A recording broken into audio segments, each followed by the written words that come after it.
Has entrado en un rincón donde la oscuridad susurra secretos. Si decides quedarte, suscríbete, deja tu like y escribe en los comentarios desde dónde nos miras. En este sitio, las sombras no perdonan. Comencemos. Antes de comenzar, quiero advertirles que lo que están a punto de escuchar es completamente verídico. Los nombres y algunos detalles han sido modificados por respeto a las personas involucradas, pero los acontecimientos sucedieron exactamente como los voy a relatar. Esta es la experiencia de alguien que trabajó en el turno nocturno de un hospital, y lo que vivió esas noches cambió su vida para siempre. Si tienen miedo a la oscuridad o a los lugares solitarios, quizás sea mejor que no escuchen más, pero si deciden continuar, prepárense, porque hay cosas en este mundo que no tienen explicación, y a veces es mejor no buscarlas. Mi nombre es Roberto Mendoza García y soy de Monterrey, Nuevo León. Tengo 38 años y trabajé como enfermero durante casi 15 años. Digo trabajé porque después de lo que viví, no pude volver a pisar un hospital de noche. Ni siquiera puedo dormir con las luces apagadas. Mi esposa dice que debería ir con un especialista, pero ¿cómo le explico lo que vi, lo que sentí, lo que todavía siento cada vez que cierro los ojos? Todo comenzó en marzo del 2019. Acababa de conseguir un trabajo en el Hospital General San Rafael, un edificio viejo que llevaba operando desde los años 60. Estaba ubicado en las afueras de la ciudad, justo al lado del Panteón Municipal. Tan cerca estaban que desde las ventanas del tercer piso podías ver las tumbas perfectamente. Durante el día no parecía gran cosa, pero de noche, con esa luz amarillenta de los postes del alumbrado público que apenas iluminaba las cruces y los monumentos, el panorama era completamente diferente. Yo necesitaba el trabajo. Mi hija menor estaba por entrar a la secundaria y los gastos no paraban de aumentar. El turno de noche pagaba un poco más, así que no lo pensé dos veces cuando me lo ofrecieron. El director de enfermería, el señor Ramírez, un hombre mayor de unos 60 años con el pelo completamente blanco, me explicó mis responsabilidades el primer día. Las instalaciones eran grandes, pero solo manteníamos operando 3 pisos durante la noche. El primer piso tenía la sala de urgencias y algunas oficinas administrativas. El segundo piso era para pacientes en recuperación que no requerían cuidados intensivos. Y el tercer piso, donde yo trabajaría la mayor parte del tiempo, albergaba a los pacientes más delicados, aquellos que necesitaban vigilancia constante. Mi primer turno fue un viernes. Llegué a las 10 de la noche y me recibió Marcela, una enfermera que llevaba años trabajando ahí. Ella tenía como 45 años. Era bajita y algo rellenita, siempre con una sonrisa amable. Me mostró las instalaciones, me presentó con los pocos doctores que hacían guardia nocturna y me explicó la rutina. El protocolo era simple. Debía hacer rondas cada 2 horas por todas las habitaciones del tercer piso, revisar los signos vitales de los pacientes, asegurarme de que todo estuviera en orden y reportar cualquier anomalía. Entre rondas, me quedaba en la estación de enfermería, un pequeño cubículo con computadoras, archivos médicos y una ventana que daba directo al cementerio. Esa primera noche fue tranquila, demasiado tranquila. El silencio en los pasillos era tan profundo que podía escuchar el zumbido de las lámparas fluorescentes. Teníamos 6 pacientes esa noche, todos mayores, todos dormidos profundamente. Las habitaciones estaban distribuidas a lo largo de un pasillo en forma de L. La estación de enfermería quedaba justo en la esquina, así que no podía ver todo el pasillo de una sola vez. Como a las 2 de la mañana, durante mi tercera ronda, noté algo extraño. Al pasar frente a la habitación 305, que estaba vacía, escuché un sonido. Era como si alguien estuviera arrastrando algo pesado dentro. Me detuve en seco. El corazón me empezó a latir más rápido. Pegué el oído a la puerta y el sonido se detuvo de inmediato. Tomé aire y abrí la puerta lentamente. La habitación estaba completamente oscura excepto por la luz que entraba del pasillo. No había nadie. La cama estaba perfectamente tendida. El suero colgaba del gancho sin usar. Todo en su lugar. Pero había algo en el ambiente, una sensación de que no estaba solo, de que algo o alguien me observaba desde la oscuridad. El aire se sentía pesado, denso, como si costara trabajo respirar. Cerré la puerta rápidamente y continué mi ronda. Mis manos temblaban un poco mientras revisaba los signos vitales del paciente de la habitación 306. Era un señor de unos 70 años que había tenido una cirugía de corazón. Dormía profundamente, respirando con ese ritmo pausado de quien está bajo medicamentos fuertes. Terminé la ronda y volví a la estación de enfermería. Marcela estaba ahí, llenando unos formatos. Le comenté lo del sonido en la habitación 305. Ella levantó la vista, me miró por un momento y luego sonrió, pero su sonrisa no llegó a sus ojos. «Ya te vas a acostumbrar», me dijo. «Este piso hace ruidos raros por las noches. Es un edificio viejo, las tuberías, el viento, cosas así. No le hagas caso». Pero había algo en su tono que no me convenció. Era como si estuviera tratando de tranquilizarme sin creer realmente en sus propias palabras. Decidí no insistir. Era mi primer día. No quería parecer un miedoso. El resto de la noche transcurrió sin más incidentes. A las 6 de la mañana llegó el turno matutino y yo me fui a casa agotado. Pensé que Marcela tenía razón, que solo eran los ruidos normales de un edificio antiguo. Pero en el fondo, una pequeña voz me decía que había algo más, algo que no encajaba. Mi segunda noche de trabajo fue el sábado. Esta vez había más pacientes, 8 en total. 2 de ellos estaban en estado muy delicado, conectados a máquinas que monitoreaban cada latido de su corazón, cada respiración. Uno era un hombre joven, de unos 30 años, que había tenido un accidente de tránsito. El otro era una señora mayor, doña Estela, que sufría de insuficiencia respiratoria. Marcela no estaba esa noche. En su lugar trabajaba conmigo un enfermero nuevo llamado David. Era un chico de unos 25 años, recién graduado, lleno de energía y con esa confianza que solo tienen los que aún no han visto lo suficiente. La noche comenzó normal. Hicimos la primera ronda juntos para que David se familiarizara con los pacientes y sus condiciones. Todo estaba en orden. Los pacientes dormían, las máquinas funcionaban correctamente, los medicamentos estaban administrados según el horario. Regresamos a la estación de enfermería cerca de las 11:30. David se puso a revisar unos expedientes mientras yo actualizaba las computadoras con los datos de los signos vitales. El silencio era interrumpido solo por el tecleo de mi teclado y el ocasional pitido de alguna máquina en las habitaciones. Fue entonces cuando lo escuché de nuevo, el mismo sonido de arrastre que había oído la noche anterior, pero esta vez venía del fondo del pasillo, de la zona que no podíamos ver desde donde estábamos. David también lo escuchó. Dejó de escribir y me miró con el ceño fruncido. «¿Qué fue eso?», preguntó. Le dije que probablemente eran las tuberías o el viento, tratando de sonar convincente aunque yo mismo no lo creía. Él se levantó y dijo que iría a revisar. Le dije que lo acompañaría, pero él insistió en ir solo, que probablemente no era nada y que alguien tenía que quedarse en la estación, por si algún paciente necesitaba algo. Acepté a regañadientes y lo vi alejarse por el pasillo, su silueta cada vez más pequeña bajo las luces parpadeantes. Pasaron 5 minutos, luego 10. David no regresaba. Empecé a preocuparme. Me levanté y caminé hacia el pasillo, llamándolo en voz baja para no despertar a los pacientes. No hubo respuesta. Llegué hasta el final del corredor y no había rastro de él. Todas las puertas estaban cerradas, todo parecía normal, pero David había desaparecido. El pánico empezó a apoderarse de mí.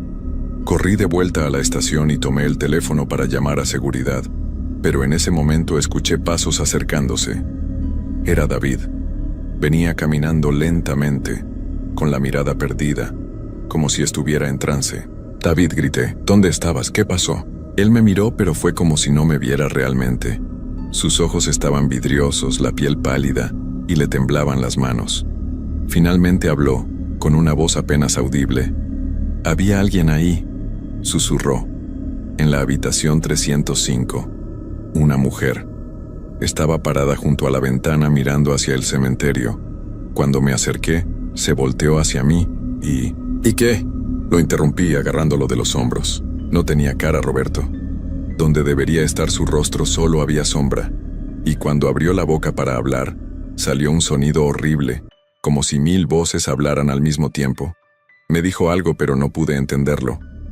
Luego desapareció. Le dije que seguramente había sido su imaginación, que estaba cansado, que el estrés del trabajo nuevo le estaba jugando una mala pasada. Pero yo mismo no creía lo que decía. Había visto su rostro, el terror genuino en sus ojos. Ese no era el miedo de alguien que había imaginado algo. Era el miedo de alguien que había visto algo real, algo que no debería existir. David no quiso volver a acercarse a esa zona del pasillo el resto de la noche. Se quedó sentado en la estación de enfermería, tomando café tras café, con la mirada fija en la pantalla de la computadora, pero sin realmente ver nada. Yo tuve que hacer la ronda solo. Cada vez que pasaba frente a la habitación 305 sentía una presión en el pecho, como si alguien me estuviera observando desde el otro lado de la puerta. A las 3 de la mañana, mientras revisaba los signos vitales de doña Estela, ella abrió los ojos de repente. Me asusté tanto que casi dejé caer el tensiómetro. Ella me miró fijamente y con una voz débil y rasposa me preguntó si yo también la había visto. ¿A quién?, le pregunté tratando de mantener la calma. A la mujer del pasillo, respondió. La que camina todas las noches buscando algo, la que no puede descansar porque nadie la encontró a tiempo. Se me heló la sangre. Le pregunté qué quería decir con eso, pero ella cerró los ojos nuevamente y se quedó dormida, como si nunca hubiera despertado. Salí de la habitación con las piernas temblando. Necesitaba respuestas. Cuando terminó el turno a las 6 de la mañana, me quedé esperando a que llegara el señor Ramírez, el director de enfermería. Lo encontré en su oficina cerca de las 7. Le conté todo, lo de los sonidos, lo que David había visto, lo que doña Estela me había dicho. Esperaba que se riera de mí o que me dijera que estaba exagerando, pero no lo hizo. Se recostó en su silla y suspiró profundamente. Luego me contó algo que me hizo querer renunciar en ese mismo instante. Hace unos 20 años, me dijo, una mujer había llegado al hospital en plena madrugada. Venía muy mal, con dolores terribles en el abdomen. La atendieron en urgencias, pero para cuando la subieron al 3er piso, ya era demasiado tarde. Necesitaba una cirugía de emergencia, pero el único cirujano disponible estaba atendiendo otro caso crítico. La pusieron en la habitación 305 a esperar. Le dijeron que pronto la atenderían, que resistiera un poco más. Pero pasaron las horas y nadie vino. Hubo una confusión con los expedientes, un error en la comunicación entre turnos. Cuando finalmente alguien entró a revisarla, ya había fallecido. Sola, asustada, esperando una ayuda que nunca llegó. Desde entonces, me explicó el señor Ramírez, han ocurrido cosas extrañas en ese piso, especialmente cerca de esa habitación. Enfermeras que escuchan pasos cuando no hay nadie, voces que llaman pidiendo ayuda, sombras que se mueven por los pasillos. Varios empleados han renunciado por eso. Por eso es difícil mantener personal en el turno nocturno. Le pregunté por qué no me lo había advertido antes de contratarme. Él me miró con esos ojos cansados y me dijo que la gente necesita ver para creer, que si te lo dicen antes, piensas que están locos, o que es solo una leyenda para asustar a los nuevos. Además, agregó, necesitamos personal y no podemos darnos el lujo de rechazar a alguien capacitado como tú. Me fui a casa ese día sin saber si volvería. Mi esposa notó que algo me pasaba, pero le dije que solo estaba cansado, adaptándome al horario nocturno. Esa noche no pude dormir. Cada vez que cerraba los ojos veía la imagen de esa mujer sin rostro que David había descrito, parada junto a la ventana, mirando el cementerio como si buscara su lugar entre los que descansan ahí. Pero necesitaba el dinero, necesitaba ese trabajo. Así que la siguiente noche, el domingo, volví. Esta vez Marcela estaba de regreso. Le conté todo lo que había pasado el sábado. Ella escuchó en silencio y cuando terminé, solo asintió como si ya lo supiera. Ella existe, me dijo Marcela. Yo la he visto 3 veces en todos los años que llevo aquí. La primera vez pensé que era una paciente confundida. Me acerqué para ayudarla a volver a su habitación, pero cuando estiré la mano para tocarla, Mi mano atravesó su brazo como si fuera humo. Desapareció frente a mis ojos. Me contó que no era la única. Había otros también. El hospital había sido construido sobre un terreno que antes formaba parte del cementerio. Cuando expandieron la ciudad, movieron algunas de las sepulturas, pero no todas. Algunas quedaron ahí, bajo los cimientos del edificio. Y esas almas, decía Marcela, no estaban en paz. Esa noche teníamos 7 pacientes. Uno de ellos era nuevo. Acababa de llegar del quirófano después de una operación complicada. Lo habían puesto en la habitación 305 porque era la única disponible. Cuando me tocó hacer mi primera ronda y entré a revisar sus signos vitales, él estaba despierto a pesar de los medicamentos. «Hay alguien aquí», me susurró con voz débil. «Una mujer. Está parada en esa esquina mirándome. No deja de mirarme». Miré hacia donde señalaba, pero no vi nada. Solo la pared blanca y las sombras que proyectaba la luz del pasillo. Le dije que eran los efectos de la anestesia, que era normal tener alucinaciones después de una cirugía. Pero él negó con la cabeza insistentemente. «No es una alucinación», dijo. «Es real. Y está enojada. Dice que esta es su habitación, que no debería estar aquí. Dice que nadie debería estar aquí». El miedo en su voz era palpable. Aumenté la dosis de sedante con la autorización del doctor de guardia y esperé a que se durmiera. Pero antes de cerrar los ojos completamente, me agarró del brazo con una fuerza sorprendente para alguien en su estado. «Sácame de aquí, por favor», me rogó. «No quiero morir en esta habitación como ella». Me liberé de su agarre y salí rápidamente. Mi corazón latía tan fuerte que podía escucharlo en mis oídos. Fui directo con Marcela y le exigí que moviéramos al paciente a otra habitación.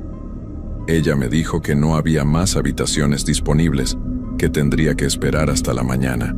Las horas pasaban lentamente. Cada minuto se sentía como una eternidad. Durante mi ronda de las 2 de la mañana, algo cambió. Cuando llegué al tercer piso desde las escaleras, noté que todas las luces del pasillo parpadeaban al mismo tiempo, como si hubiera una falla eléctrica. El aire se sentía diferente, más frío, más pesado. Había un olor extraño también, como a flores marchitas mezclado con algo dulzón y desagradable. Caminé lentamente por el pasillo revisando cada habitación. Los pacientes dormían tranquilos, ajenos a lo que yo estaba sintiendo. Cuando llegué a la habitación 305, me detuve. La puerta estaba entreabierta. Yo mismo la había cerrado completamente después de la última ronda. Estaba seguro. Empujé la puerta con cuidado y lo que vi me dejó paralizado. El paciente estaba despierto, sentado en la cama, mirando fijamente hacia la ventana. Y frente a la ventana, justo como David había descrito, había una figura. Era la silueta de una mujer, pero sus bordes eran borrosos como si estuviera hecha de niebla. La luz del cementerio la atravesaba, proyectando sombras extrañas en las paredes. Me quedé ahí parado, incapaz de mover ni un músculo. La figura se volvió lentamente hacia mí. David tenía razón. Donde debería estar su rostro solo había una oscuridad profunda, un vacío que parecía absorber la luz a su alrededor. Y entonces, habló. No fue un sonido normal. Era como si 1000 voces susurraran al mismo tiempo, superponiéndose unas sobre otras. No pude entender las palabras, pero el mensaje era claro. Dolor, abandono, ira. Todo eso lo sentí en ese momento, como si sus emociones se hubieran transferido directamente a mi mente. El paciente empezó a gritar. Los monitores comenzaron a pitar enloquecidos. Corrí hacia él, pero la figura se interpuso entre nosotros. Sentí un frío intenso cuando pasé a través de ella, un frío que me caló hasta los huesos y me hizo sentir como si estuviera hundiéndome en agua helada. Llegué a la cama y traté de calmar al paciente, pero él seguía gritando, señalando detrás de mí. Marcela entró corriendo junto con el doctor de guardia. Administraron sedantes de emergencia mientras yo miraba hacia atrás. La figura había desaparecido, pero la sensación de frío permanecía, y con ella, la certeza de que algo muy malo estaba por suceder. El paciente finalmente se calmó y cayó en un sueño profundo. El doctor nos ordenó que lo vigiláramos de cerca el resto de la noche. Marcela y yo nos turnamos para quedarnos en la habitación con él. Cuando me tocó el turno de las 4 a las 5 de la mañana, me senté en la silla junto a la cama observando los monitores. Todo parecía estable. Los signos vitales eran buenos, la respiración regular. Pero entonces, sin ninguna advertencia, la temperatura de la habitación bajó drásticamente. Podía ver mi propio aliento condensándose frente a mí. Las luces comenzaron a parpadear nuevamente, y la vi otra vez. Esta vez estaba más cerca, parada junto a la cama, inclinándose sobre el paciente como si lo estuviera examinando. Quise gritar, quise correr, pero mi cuerpo no respondía.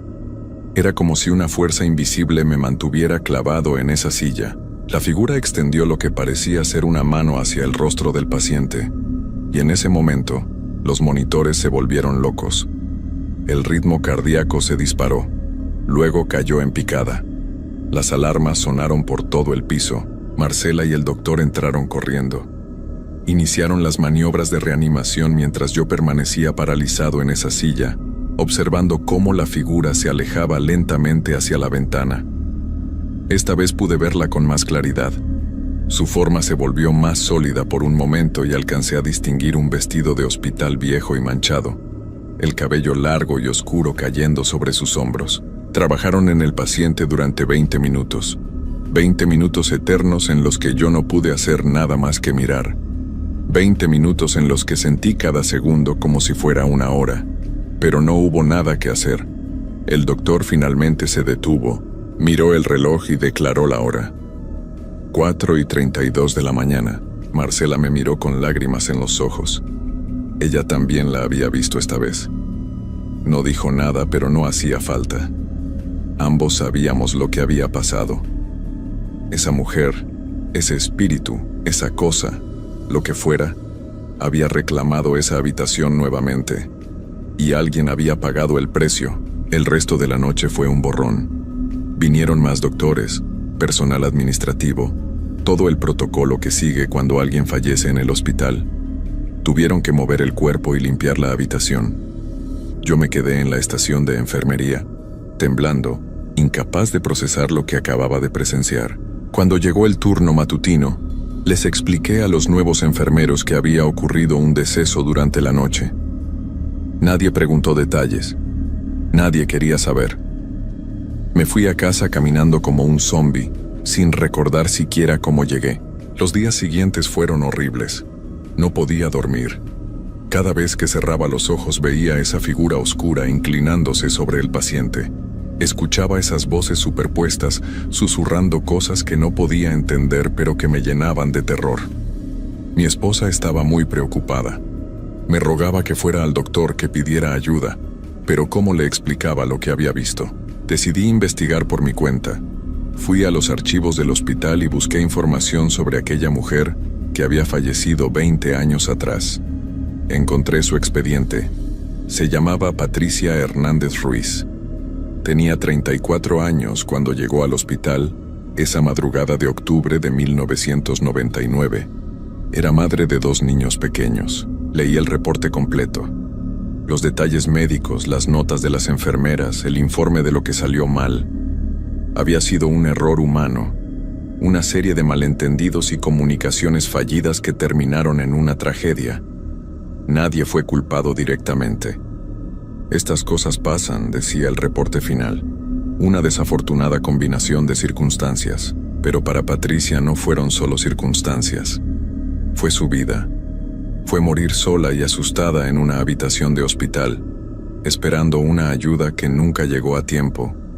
Y ahora, 20 años después, seguía ahí, atrapada en ese lugar, en ese momento de dolor y abandono, incapaz de seguir adelante. Busqué su tumba en el cementerio al lado del hospital. Me tomó horas encontrarla. Era una lápida pequeña y sencilla, casi oculta entre las hierbas que nadie había cortado en años. Patricia Hernández Ruiz decía: «Amada madre, descansa en paz». Pero ella no descansaba en paz.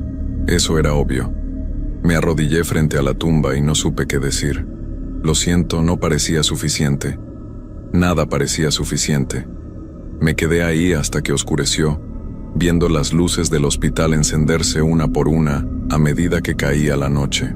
Esa noche no fui a trabajar. Llamé diciendo que estaba enfermo. Lo mismo hice la noche siguiente, y la siguiente. El señor Ramírez me llamó a la semana preguntándome cuándo volvería. Le dije que no podía, que lo sentía mucho, pero que no podía regresar a ese lugar. Él no insistió, creo que entendía. Conseguí trabajo en otro hospital al otro lado de la ciudad. Turno de día solamente. Me pagan menos, pero al menos puedo dormir por las noches, aunque no completamente. Todavía tengo pesadillas. Todavía veo esa figura en los rincones de mi habitación, cuando la luz está apagada. Hace 2 meses me enteré por un antiguo compañero que el Hospital General San Rafael finalmente cerró el 3er piso. Demasiados incidentes, demasiado personal renunciando. Oficialmente dijeron que era por remodelaciones, pero todos los que trabajamos ahí sabemos la verdad. La habitación 305 está sellada ahora. Pusieron candados en la puerta y bloquearon el acceso. Pero no creo que eso detenga nada. Patricia sigue ahí. La siento. A veces, cuando paso cerca del hospital de camino al trabajo, miro hacia las ventanas del 3er piso y juro que veo una silueta parada ahí mirando hacia el cementerio. Mi hija me preguntó el otro día por qué dejé ese trabajo si pagaba mejor. No supe qué responderle. ¿Cómo le explicas a una niña de 13 años que hay cosas en este mundo que no deberían existir pero existen? Que hay lugares donde la muerte no es el final, sino solo el principio de algo mucho peor. Que hay almas tan lastimadas, tan llenas de dolor y rabia, que se niegan a marcharse incluso cuando sus cuerpos ya no están. Todavía paso por ese cementerio a veces. No puedo evitarlo, está en mi ruta hacia el supermercado. Y cada vez que lo hago, busco la tumba de Patricia entre todas las demás. Sigue ahí, cubierta de hierbas, olvidada por el tiempo y por la gente. Pero ella no ha olvidado. Ella nunca olvidará. El mes pasado escuché que otro paciente falleció en circunstancias extrañas en el 2º piso del hospital. No en la habitación 305 esta vez, sino en otra. Los doctores no pudieron explicar qué pasó. Un paro cardíaco repentino en alguien que estaba estable y recuperándose bien. Me pregunto si Patricia está expandiendo su territorio, si su rabia y su dolor están creciendo, extendiéndose más allá de esa habitación, más allá de ese piso. Me pregunto cuántas personas más tendrán que sufrir antes de que alguien haga algo. Pero ¿qué se puede hacer? ¿Cómo detienes algo que ya está muerto? ¿Cómo das paz a alguien que murió sin ella? He pensado en buscar ayuda, alguien que sepa de estas cosas, pero ¿quién me creería? La gente piensa que son cuentos, leyendas urbanas para asustar a los nuevos empleados. Pero yo sé la verdad. David sabe la verdad. Marcela sabe la verdad. Y todos los que han trabajado en ese turno nocturno del 3er piso saben la verdad. Hay algo en ese hospital. Algo que no debería estar ahí, pero está. Y seguirá estando. Anoche soñé con ella nuevamente. Esta vez el sueño era diferente. No estaba en el hospital. Estaba en mi casa, en mi habitación, parada junto a mi cama, mirándome con ese vacío oscuro donde debería estar su rostro.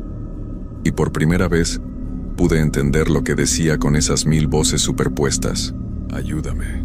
Me desperté empapado en sudor gritando. Mi esposa me abrazó y me dijo que solo había sido una pesadilla. Pero yo sé que no lo fue. Fue un mensaje, una súplica.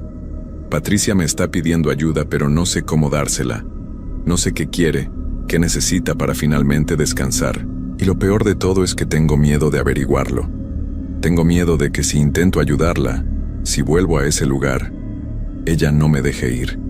Que me atrape ahí con ella en ese ciclo interminable de dolor y abandono. Que me convierta en parte de esa oscuridad que rodea la habitación 305. Así que vivo con esto ahora. Con el conocimiento de que hay alguien sufriendo, alguien que necesita ayuda, y yo no puedo hacer nada. Vivo con la culpa de haber sido testigo de algo horrible y no poder detenerlo. Vivo con el miedo constante de que una noche, cuando apague las luces, ella esté ahí esperándome. El Hospital General San Rafael sigue operando. Los pisos 1 y 2 funcionan normalmente, pero el tercer piso permanece cerrado, en silencio, en oscuridad. Y en algún lugar de ese silencio y esa oscuridad, Patricia Hernández Ruiz sigue esperando. Esperando que alguien la ayude. Esperando que alguien la entienda. Esperando justicia por una muerte que nunca debió ocurrir. A veces me pregunto si algún día reuniré el valor para volver, para enfrentarla y tratar de darle lo que necesita. Pero cada vez que lo pienso, recuerdo el frío que sentí al pasar a través de ella. Recuerdo esas voces horribles. Recuerdo la cara del paciente cuando murió en esa habitación, y sé que no puedo. Soy un cobarde. Prefiero vivir con el miedo y la culpa que arriesgarme a convertirme en parte de esa historia de terror. Prefiero las pesadillas a la posibilidad de no despertar nunca de ellas. Así que Patricia sigue ahí, y yo sigo aquí, ambos atrapados en nuestra propia versión del infierno, ella en esa habitación, yo en mis recuerdos, y entre nosotros, un cementerio lleno de secretos que nunca serán revelados. Si alguna vez pasan cerca del Hospital General San Rafael por las noches, miren hacia las ventanas del tercer piso. Si ven una figura parada ahí, mirando hacia el cementerio, no se acerquen, no traten de ayudar. Solo sigan caminando y agradezcan que no son ustedes los que tienen que trabajar ahí, porque algunos lugares están marcados por la tragedia de tal forma que nunca pueden limpiarse.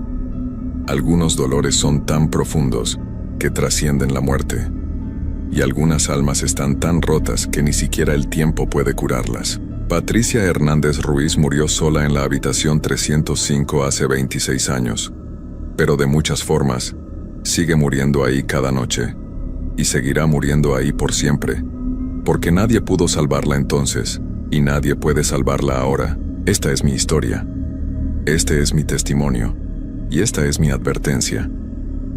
Sean cuidadosos con los lugares donde trabajan, con los edificios viejos que tienen demasiada historia, porque a veces, esa historia no quiere quedarse en el pasado.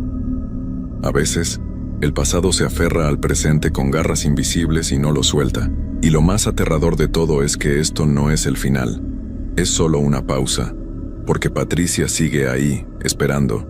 Y yo sé, en lo más profundo de mi ser, que algún día tendré que volver, que algún día ella me llamará y no podré ignorarla. Y cuando ese día llegue, no sé si tendré la fuerza para resistir o si me uniré a ella en esa oscuridad eterna de la habitación 305.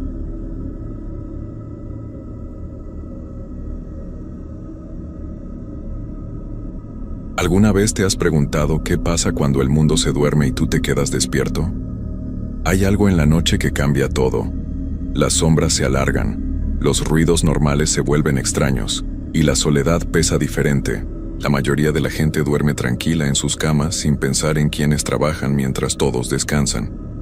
Pero hay lugares donde la noche parece más espesa, más pesada, como si algo invisible esperara el momento exacto en que estás solo y vulnerable. Los que trabajamos de noche sabemos que hay cosas que no se pueden explicar, cosas que te hacen dudar de lo que ves y de lo que oyes. Y cuando esas cosas empiezan a pasar, cuando la realidad se tuerce y ya no sabes si estás despierto o atrapado en algo peor, ahí es cuando entiendes que algunos lugares guardan secretos que nunca debieron ser descubiertos. Esta es mi historia, y te juro que cada palabra es verdad. Me llamo Roberto Méndez Salazar y soy de un pueblo pequeño en Veracruz. Tengo 32 años y durante casi 3 años trabajé en una gasolinera que estaba en la carretera federal, a las afueras del pueblo. Era de esos lugares que están casi abandonados durante el día y completamente solos por la noche. La gasolinera era vieja, de esas que llevan ahí desde los años 70, con una tienda pequeña donde vendíamos lo básico: cigarros, refrescos, galletas, cosas así. Empecé a trabajar ahí porque necesitaba el dinero. Mi papá se había puesto muy enfermo y los gastos del hospital nos estaban ahogando. El turno de noche pagaba un poco más, así que acepté sin pensarlo mucho. Al principio todo era normal. Bueno, tan normal como puede ser quedarte solo en medio de la carretera desde las 10 de la noche hasta las 6 de la mañana. Los primeros meses fueron tranquilos. Llegaban algunos camioneros, uno que otro coche de madrugada, gente que viajaba, o que regresaba tarde de algún lado. Yo me acostumbré rápido a la rutina: despachar gasolina, cobrar, limpiar los baños cuando era necesario y pasar el resto del tiempo en la tienda viendo la tele o el celular. La soledad no me molestaba tanto. De hecho, había algo de paz en estar ahí solo, sin nadie que me molestara. Pero todo cambió una noche de octubre. Era martes. Me acuerdo bien porque los martes casi nunca llegaba nadie. Eran las 11:30 de la noche cuando vi que se acercaba un coche viejo por la carretera. Era un sedán gris, todo golpeado y sucio. Se estacionó en una de las bombas y yo salí a atenderlo como siempre. El que manejaba era un hombre mayor, como de 60 años, flaco y con la cara muy pálida. Tenía los ojos hundidos y unas ojeras tan marcadas que parecía que no dormía desde hacía días. Me dio mala espina desde que lo vi, pero traté de no hacerle caso a esa sensación. «Buenas noches», le dije. «¿Cuánto le he hecho?». Él no me contestó de inmediato. Se quedó mirándome fijo, con una expresión rara, como si estuviera tratando de recordar algo importante. Después de unos segundos que se sintieron eternos, habló con una voz rasposa que me puso los pelos de punta. «Lleno, por favor». Asentí y empecé a llenarle el tanque. Mientras lo hacía, no podía dejar de sentir que me estaba observando. Volteé un par de veces, y efectivamente, ahí estaba él, con la mirada clavada en mí a través del espejo retrovisor. No era una mirada normal. Era intensa, como si estuviera estudiándome. Terminé de llenarle el tanque y me acerqué a su ventana para cobrarle. Cuando saqué la cartera, noté que sus manos temblaban. Me pagó en efectivo, billetes arrugados y húmedos, como si los hubiera tenido apretados en la mano durante mucho tiempo. «Gracias», le dije, y me di la vuelta para regresar a la tienda. Entonces me agarró del brazo. Su mano estaba helada, tan fría que sentí como el frío me atravesaba la chamarra.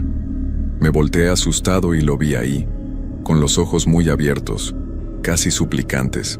«No te quedes aquí», me dijo. «Vete antes de que sea muy tarde». «¿Qué?», le pregunté, tratando de soltarme de su agarre. «Ellos vienen todas las noches», siguió hablando, cada vez más agitado. «Primero es uno, después son más. Te van a encontrar, muchacho. Te van a encontrar y no vas a poder hacer nada». Logré soltarme y di un paso hacia atrás. El corazón me latía muy rápido. «¿Quiénes?», le pregunté, pero él ya estaba arrancando el coche. Se fue a toda velocidad, dejándome ahí parado, confundido y con un miedo que no sabía de dónde venía. Regresé a la tienda temblando. Cerré la puerta con seguro y me quedé ahí, mirando por la ventana hacia la carretera vacía. Traté de calmarme diciéndome que el hombre estaba loco, que probablemente andaba drogado o algo así, pero sus palabras se me quedaron grabadas en la cabeza. «Ellos vienen todas las noches». Pasó una hora y no llegó nadie más. El silencio era tan profundo que podía escuchar mi propia respiración. Estaba a punto de relajarme cuando escuché un ruido que venía de afuera. Era como si alguien estuviera arrastrando algo pesado sobre el concreto. Un sonido rasposo, lento, que venía desde el lado de los baños. Me asomé por la ventana, pero no vi nada. La luz de afuera apenas iluminaba hasta donde estaban las bombas, y más allá, todo era oscuridad. El ruido se detuvo. Esperé conteniendo la respiración, pero no pasó nada más. Quizá fue un animal, pensé, aunque no me lo creí ni yo mismo. Me senté detrás del mostrador, tratando de distraerme con el celular, pero no podía concentrarme. Cada pocos minutos miraba hacia la ventana, esperando ver algo, aunque no sabía qué. Así pasó otra media hora hasta que escuché que alguien tocaba en el cristal de la puerta. Era una mujer. Estaba parada justo frente a la entrada, mirando hacia adentro. Vestía un vestido blanco que le llegaba hasta los pies y tenía el pelo negro, largo y suelto. Lo raro era que no había visto llegar ningún coche. La carretera seguía completamente vacía. Me acerqué a la puerta sin abrirla. «¿Necesita algo?», le pregunté a través del cristal. Ella no respondió. Solo me miraba con una expresión que no pude descifrar. Sus ojos eran oscuros, muy oscuros, y había algo en ellos que me hizo sentir un escalofrío por toda la espalda. «¿Está bien?», volví a preguntar, pero ella seguía sin moverse, sin hablar, solo mirándome.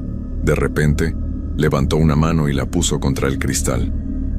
Vi que sus dedos eran muy pálidos, casi grises, y que sus uñas estaban rotas y sucias. Entonces abrió la boca, y aunque no salió ningún sonido, vi que sus labios formaban una palabra: ayuda. Mi instinto me gritaba que no abriera esa puerta, que me alejara, pero una parte de mí pensaba que tal vez estaba en peligro, que necesitaba ayuda de verdad. Estaba a punto de preguntarle qué le pasaba cuando ella empezó a golpear el cristal. No con fuerza al principio, solo con los nudillos, pero cada vez más rápido, más desesperada, hasta que estaba golpeando con las dos manos, con toda la fuerza que tenía. Di un paso hacia atrás, asustado. Ella seguía golpeando y sus ojos ahora me miraban con algo que parecía rabia. Entonces, tan de repente como había empezado, se detuvo. Bajó las manos, se dio la vuelta y caminó hacia la oscuridad. En segundos, desapareció completamente, como si la noche se la hubiera tragado. Me quedé ahí, paralizado, con el corazón latiéndome tan fuerte que me dolía el pecho. ¿Qué diablos había sido eso? Revisé las cámaras de seguridad, pero la grabación no mostraba nada. En el video yo estaba parado frente a la puerta mirando hacia afuera, pero no había nadie más. La mujer no aparecía por ningún lado. Me senté en el suelo detrás del mostrador, tratando de recuperar el aliento. Las manos me temblaban tanto que casi no podía sostener el celular. Pensé en llamar a alguien, a mi jefe, a la policía, a quien fuera, pero ¿qué les iba a decir? Que una mujer había aparecido de la nada y luego se había esfumado, que las cámaras no la habían grabado. Me iban a tomar por loco. Miré el reloj. Apenas eran las 2 de la mañana. Me faltaban 4 horas más para que terminara mi turno. 4 horas que se sentían como una eternidad. Decidí que no iba a salir de la tienda por nada del mundo. Si llegaba alguien por gasolina, que tocaran el claxon hasta que se cansaran. Yo no iba a poner un pie afuera, pero la noche no había terminado conmigo. A eso de las 3 empecé a escuchar voces. Al principio eran muy bajas, apenas un murmullo que venía de algún lugar afuera. Pensé que tal vez era el viento, pero mientras más atención ponía, más claro se volvía que eran voces humanas. Varias voces hablando al mismo tiempo, todas susurrando cosas que no podía entender. Me levanté y miré por la ventana. No había nadie. La carretera seguía vacía. Las luces de la gasolinera iluminaban el asfalto y las bombas, pero no había ni un alma a la vista. Sin embargo, las voces seguían ahí, cada vez más fuertes, como si se estuvieran acercando. De pronto las luces empezaron a parpadear. Primero fue solo un titileo rápido, pero luego se apagaron por completo durante varios segundos. Cuando volvieron a encenderse, vi algo que me heló la sangre. Había gente parada alrededor de las bombas. 5 o 6 personas, todas completamente inmóviles, todas mirando directamente hacia la tienda, hacia mí. No sé cómo explicar lo que sentí en ese momento. Era un terror tan puro, tan profundo, que me dejó sin aire. Esas personas no eran normales. Algo en la forma en que estaban paradas, en la forma en que me miraban, estaba completamente mal.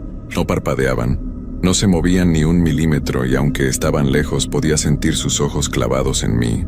Las luces volvieron a parpadear y cuando se estabilizaron, ellos se habían movido. Ahora estaban más cerca, justo frente a la tienda. Podía verlos mejor. Todos vestían ropa vieja y sucia, como si hubieran estado usando la misma ropa durante años. Sus caras eran pálidas, demacradas, con los ojos hundidos igual que el hombre del coche. Pero lo peor era que todos tenían la misma expresión. Vacía, muerta. Retrocedí hasta la pared del fondo, buscando mi celular con manos temblorosas.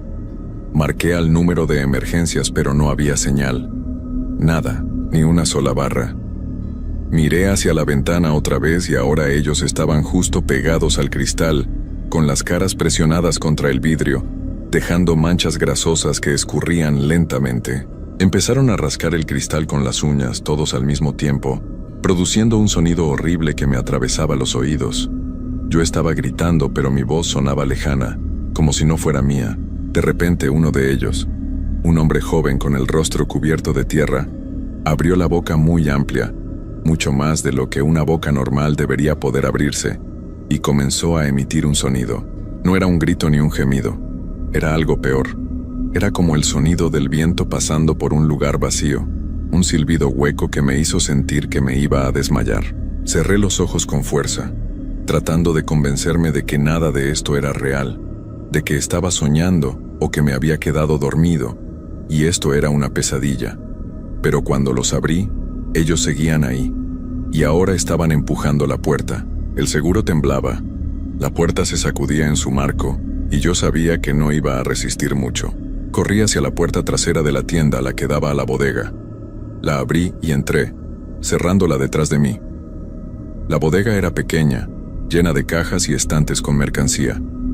Había una sola ventanita alta por donde entraba un poco de luz de la luna. Me escondí entre las cajas tratando de controlar mi respiración, de no hacer ningún ruido. Escuché cuando la puerta principal cedió, el sonido de cristales rompiéndose, pasos arrastrándose sobre el piso de la tienda, muchos pasos.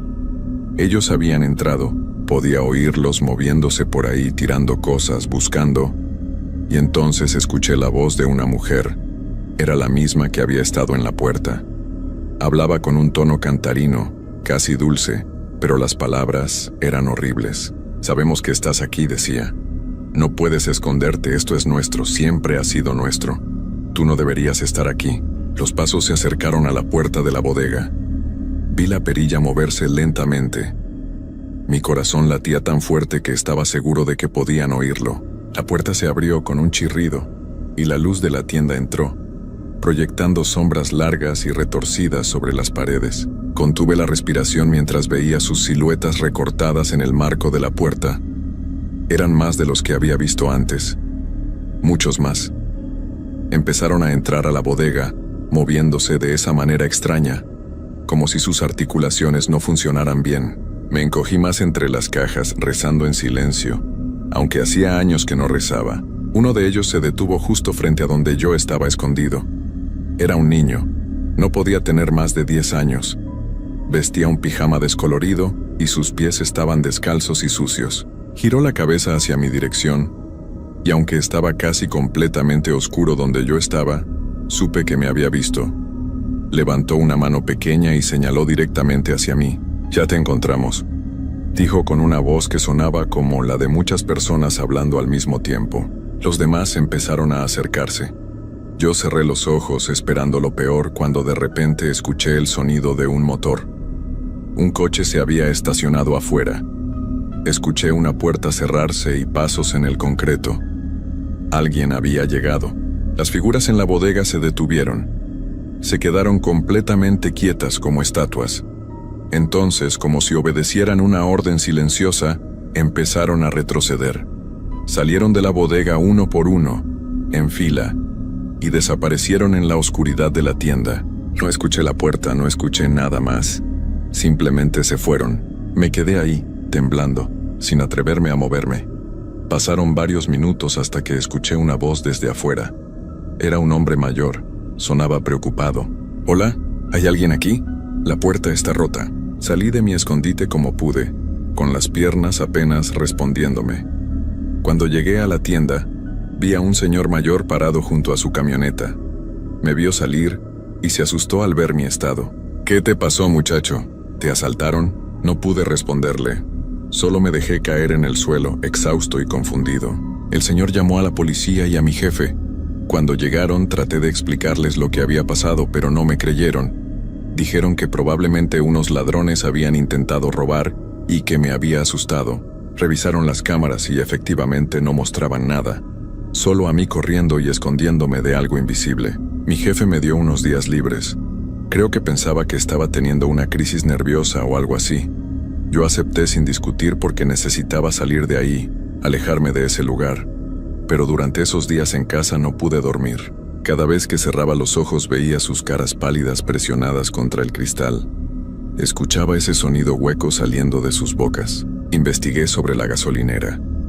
Fui a la biblioteca del pueblo y busqué en periódicos viejos. Pregunté a gente mayor que llevaba toda su vida ahí. Lo que encontré me dejó peor de lo que estaba. Resulta que hace más de 40 años, antes de que construyeran la gasolinera, ese terreno era parte de un camino viejo que usaban los viajeros. Hubo varios accidentes ahí. gente que desapareció en esa zona sin dejar rastro. Algunos decían que era un lugar maldito, que las personas se perdían en la oscuridad y nunca regresaban. Pero lo que más me impactó fue encontrar un artículo de hace 30 años. Un empleado de la gasolinera había desaparecido durante su turno de noche. Lo encontraron 3 días después caminando por la carretera, kilómetros más adelante. Estaba en shock, no hablaba, solo repetía lo mismo una y otra vez. Dice no recordar su nombre. Decía que ellos venían cada noche, que lo esperaban, que nunca se iban realmente. Lo internaron en un hospital psiquiátrico. Según el artículo, nunca se recuperó. Llamé a mi jefe y le dije que no iba a volver. Él se enojó. Me dijo que era un irresponsable, que necesitaba ese trabajo. Le conté todo lo que había encontrado. Le supliqué que cerrara la gasolinera de noche, que algo estaba mal con ese lugar. Se rió de mí. Me dijo que eran puros cuentos de viejos, que si no quería trabajar, que no trabajara, pero que no anduviera inventando historias. Consiguió a alguien más para el turno de noche. Un muchacho de 22 años que acababa de llegar al pueblo buscando trabajo. Se llamaba David. Era un buen chico, siempre sonriente, con toda la vida por delante. Traté de advertirle. Fui a buscarlo antes de que empezara su primer turno y le conté todo. Me miró como si estuviera loco. Me dijo que necesitaba el dinero y que no le asustaban las historias de fantasmas. Eso fue hace 2 semanas. Hace 5 días David desapareció. La policía lo está buscando, pero yo sé que no lo van a encontrar. O si lo encuentran, va a estar como el otro empleado, como ese hombre del coche que me advirtió aquella noche. Roto, vacío. Yo ya no duermo. Cada noche me quedo despierto, sentado en la sala de mi casa con todas las luces encendidas. Porque hace 3 noches empecé a escuchar las voces otra vez. Primero eran lejanas, apenas un susurro que venía de la calle. Pero cada noche están más cerca, más claras. Anoche vi una sombra parada frente a mi ventana. No me atreví a mirar quién era, pero sé que era uno de ellos. Sé que me encontraron. Esa mujer del vestido blanco tenía razón. Me pidió ayuda, pero yo no abrí la puerta. Ahora entiendo que ella también estaba atrapada, que todos ellos están atrapados en ese lugar, en esa oscuridad que nunca termina. Y ahora quieren que yo vaya con ellos. Las voces me dicen que vuelva, que regrese a la gasolinera, que mi turno no ha terminado, que nunca termina. Traté de irme del pueblo, de escapar, pero mi coche no arranca. Llamé a un mecánico y me dijo que estaba perfectamente bien, que no tenía ninguna falla. Pero cada vez que intento encenderlo, solo escucho ese sonido, ese silbido hueco que salía de sus bocas. Mi mamá me pregunta por qué ya no salgo de la casa, por qué duermo con las luces prendidas, por qué me sobresalto cada vez que escucho un ruido. Le digo que estoy bien, que solo estoy cansado, pero ella sabe que miento. Veo la preocupación en sus ojos. Esta mañana encontré algo que me hizo perder toda esperanza. Estaba revisando mi chamarra, la misma que usaba en la gasolinera, cuando sentí algo en el bolsillo. Era un papel doblado. Lo abrí con manos temblorosas. Era una lista de nombres escritos con una letra temblorosa y antigua. Reconocí algunos.